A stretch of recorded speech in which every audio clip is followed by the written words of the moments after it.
Not a full media day at the training ground, but just a remote press conference from Phil Neville today ahead of the first road clash of 2025.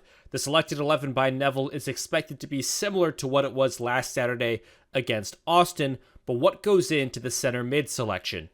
I mean, in a way, there are four outstanding central midfield players, and we can only pick two. And there's great competition for places in training today. The four of them were outstanding. Diego Chara didn't deserve to be left out last week. I mean, he deserves to play. He's in form. João Ortiz, we need to persevere with to get him acclimatised and adapted to the speed of the game, and he's showing improvement every single week. The season is long. We're going to need every single player. We're going to need every single player in that midfield because last week we used all four midfield players. So it's not as if there are a couple that are not being used. We're using all four midfield players, and probably tomorrow we'll use all four midfield players again, whether that's from the start or entering onto the pitch. When Diego Chara starts, the 15-year veteran is a no-brainer for the captain's armband. But when Diego Chara starts on the bench, how does Phil Neville select the captaincy for this team? The captaincy is another one. Last week was Pipe Mora, who's the most experienced player. He's on the leadership committee. And that's why his experience last week was so important.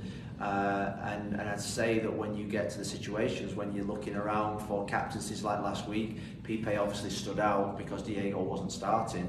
There are a couple of the younger players that now need to become and develop as captain material. Santi Moreno, Juan Mosquera, David Ayala, Finn Sermon. These are players that could be captains of a team if they continue to be developed and challenged and with certain qualities that we have. So, I say that we want 11 captains on the field, but ultimately at the end of the day, it falls on the person that's probably been at the club the longest, that's got the most respect from the team, and that can communicate in a way with both of the English and the Latino speakers. Neville mentioned the importance of a captain being able to speak English and Spanish with his teammates.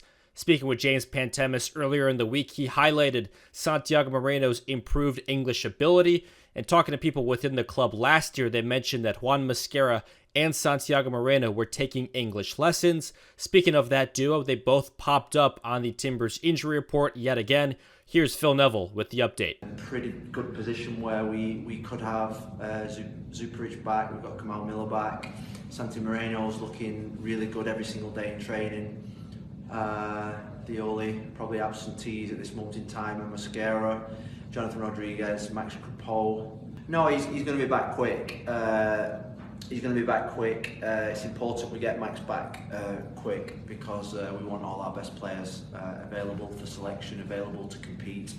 And I know how Max is desperate to get back as well. So it's minor. It's a little twinge in the groin hip area that he just felt last week, a couple of days before the game. The Timbers have won 3 or fewer games on the road the last 3 years, a key component on why they've missed the playoffs in the last 3 seasons.